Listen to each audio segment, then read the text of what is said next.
முதல் வாசகம். இதோ கன்னிப்பெண் கருத்தாங்குவார்.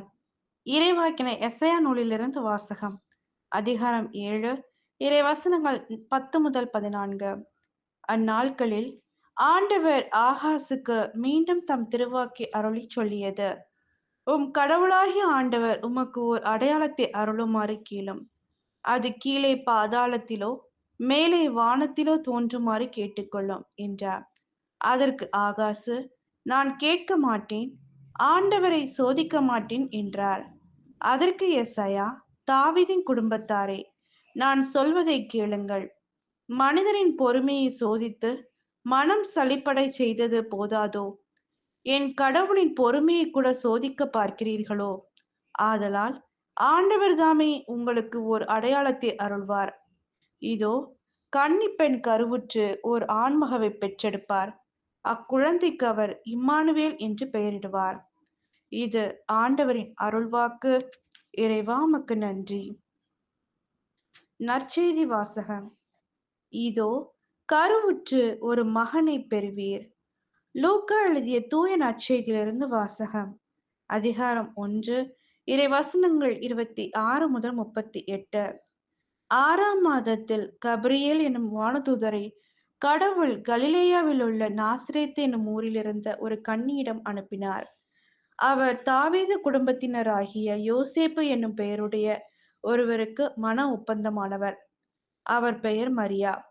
வானதூதர் மரியாவுக்கு தோன்றி, அருள் நிறைந்தவரே வாழ்க, ஆண்டவர் உம்மோடு இருக்கிறார் என்றார். இவ்வார்த்தைகளை கேட்டு மரியா கலங்கி, இந்த வாழ்த்து எத்தகையதோ என்று எண்ணிக்கொண்டிருந்தார். வானதூதர் அவரை பார்த்து, மரியா, அஞ்ச வேண்டாம், கடவுளின் அருளை கண்டடைந்துள்ளீர். இதோ கருவுற்று ஒரு மகனை பெறுவீர். அவருக்கு இயேசு என்னும் பெயரிடுவீர். அவர் பெரியவராயிருப்பார், உன்னத கடவுளின் மகன் எனப்படுவார். அவருடைய தந்தை தாவீதின் அரியணையை ஆண்டவராகிய கடவுள் அவருக்கு அளிப்பார். அவர் யாக்கோபின் குடும்பத்தின் மீது என்றென்றும் ஆட்சி செலுத்துவார். அவருடைய ஆட்சிக்கு முடிவே இராது என்றார். அதற்கு மரியா வானதூதரிடம், இது எப்படி நிகழும்? நான் கன்னி ஆயிற்றே என்றார். வானதூதர் அவரிடம், தூய ஆவி உம்மீது வரும், உன்னத கடவுளின் வல்லமை உம்மேல் நிழலிடும். ஆதலால் உம்மிடம் பிறக்கப் போகும் குழந்தை தூயது. அக்குழந்தை இறைமகன் எனப்படும். உம் உறவினராகிய எலிசபெத்தும் தாம் முதிர்ந்த வயதில் ஒரு மகனை கருத்தரித்திருக்கிறார். கருவுற இயலாதவர் என்று சொல்லப்பட்ட அவருக்கு இது 6ஆம் மாதம். ஏனெனில் கடவுளால் இயலாதது ஒன்றுமில்லை என்றார்.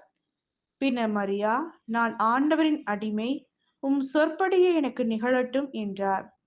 அப்பொழுது வானதூதர் அவரை விட்டு அகன்றார். இது கிறிஸ்துவின் நற்செய்தி. கிறிஸ்துவே உமக்கு புகழ்.